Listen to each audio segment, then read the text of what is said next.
Hello everyone, welcome back to WB Blacksmithing. Today we're going to be making a Flint striker out of this file.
Alright guys, so one thing about heat treating a flint striker is that normally you want a flint striker to be very brittle.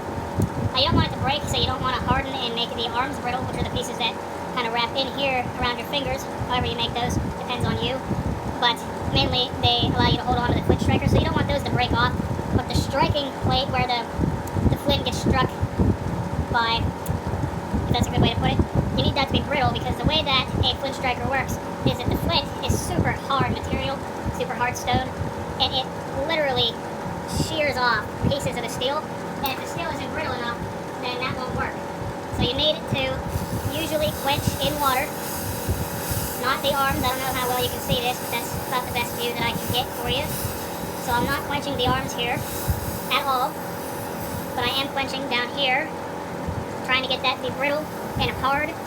That way that flint has the ability to just break off pieces of the steel at a very high speed, and that causes heat, and that causes the sparks to form. Whenever I made my first couple flint strikers, I didn't understand that, and I couldn't figure out why they didn't work, so I just wanted to include that bit of information.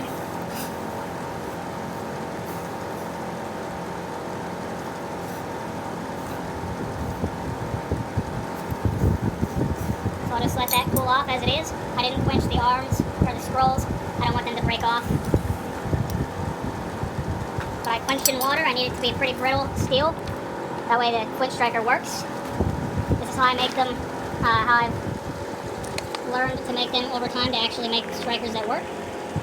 You might notice that I'm working on the WB Blacksmithing Grand Anvil instead of my big one there, but I want to have more videos out, like a lot of videos out, using these anvils and proving that they are worth the money, proving that they work very well. I only have 4 or 5 left. A couple of them are still up in the air. A few people might be picking them up, so really try to hurry up and get yours if you're interested, because they're going pretty fast, and the next time I'll have a new batch will be in about 3 to 4 months if there's no shutdowns or of anything. So it's kind of hard to say exactly with possible shutdowns and stuff for the COVID. If you're watching this in a future year or anything, it might be a little confusing, but that's how it goes this year. Here's that, let that cool down, and then I'll clean it up and show you guys it being used real quick. Alrighty guys, so first of all, thanks for watching and subscribing. Hopefully you guys like this video. It seems like either the YouTube algorithm or the people that watch the videos, or people that go on YouTube, period, like shorter videos making simple projects versus like the sword videos that I made relatively recently. Didn't really get that many views, so I'm not sure why exactly that is. Maybe these are just more easy to follow or something, so let me know. So here's the striker. I cleaned it up, I wire brushed it, and used the belt grinder to go over this. Now you can just use a file and clean this up. You don't need to do anything fancy, and really this isn't actually fancy at all. So this is a piece of flint. It's just raw chert stone that I broke in half, and that formed an edge good enough for this.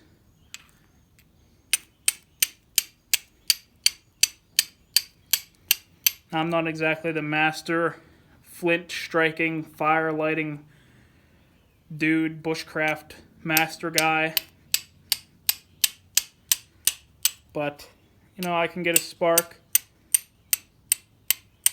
pretty easily, just kind of throwing this onto this raw chert. You can get fancy tempered cut stones and stuff, but for this purpose, basically, the only reason that I have this stone is to prove that these work. Hopefully you can see that pretty well, just on any of the sharp edges here. There it goes. So basically, whenever I go on a sharp edge of this stone is so hard that it cuts little tiny pieces off of this steel, since the steel is brittle enough to have pieces cut off like that. Now if I were to temper this, it probably wouldn't even work, in all honesty, and it wouldn't work as well. And obviously you can see, performing its job, it will not break. I wouldn't sit it on top of the anvil and smash it with a hammer 28 times, but it works for its job.